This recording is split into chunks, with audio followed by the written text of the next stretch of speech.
महाविकास आघाडीच्या नेत्यांनी निवडणूक काळात सत्ताधाऱ्यांवर टीका केली। त्या टीकेची सत्ताधाऱ्यांनी धास्ती घेतली आहे। 3 भोंग्यांमुळे जनमतावर कोणताही परिणाम झाला नसल्याचा दावा राष्ट्रवादीने केलाय। असं जरी असलं तरी राऊत, वडेट्टीवार आणि रोहित पवार या त्रिकुटानं सत्ताधाऱ्यांना जेरीस आणल्याचं सत्ताधाऱ्यांच्या बोलण्यावरूनच अधोरेखित झालंय।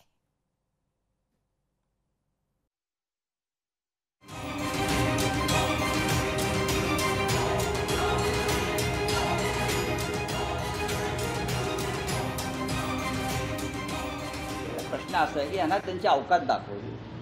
तुम्ही आमचे आश्रित आहात, तुम्ही आमचे गुलाम आहात। हे जवळ घेतात आणि पक्षाला संपवतात। हे आता अजितदादांना उशिरा कळलं असेल कदाचित। महत्त्वाच्या एखाद्या पदाधिकाऱ्यांनी जो वक्तव्य केलं तर त्याला मी उत्तर देईल, अशा बगल बच्चांना मी उत्तर देत नसतो। महाविकास आघाडीचे संजय राऊत, विजय वडेट्टीवार आणि रोहित पवार यांनी सरकारवर टीकेची तोफ डागण्यास सुरुवात केली आहे।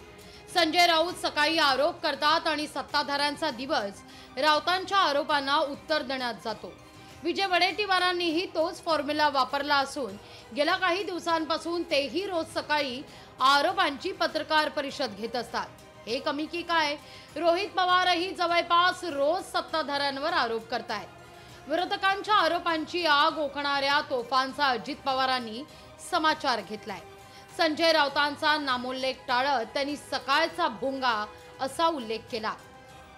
9:30ला नेहमी एक भोंगा वाजतो, तशा पद्धतीनं दुसऱ्याही 2 पक्षात आता वेगवेगळ्या लोकांनी ठरवलेले की हे रोज त्यांचा एक समज असा झाला की तिथं अशा प्रकारचा 9:30-10 वाजता तो भोंगा वाजतो, म्हणूनच हे लोकांच्या मध्ये मतपरिवर्तन झालं, लोकांची मानसिकता बदलायला मदत झाली।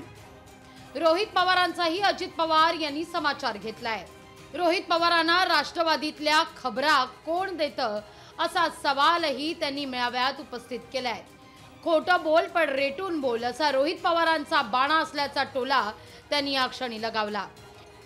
आपल्यापासून बाजूला गेलेले त्यांच्या मधलं पण एक जण पुढे आलेले, ती तर असा रेटून बोलतो, काही बोलतो, काही विचारता सोय नाही।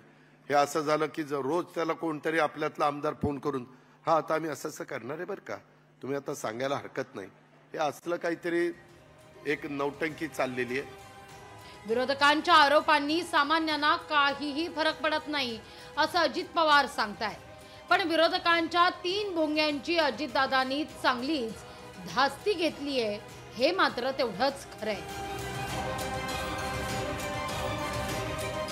भूषण शिंदे, लोकशाही मराठी, मुंबई।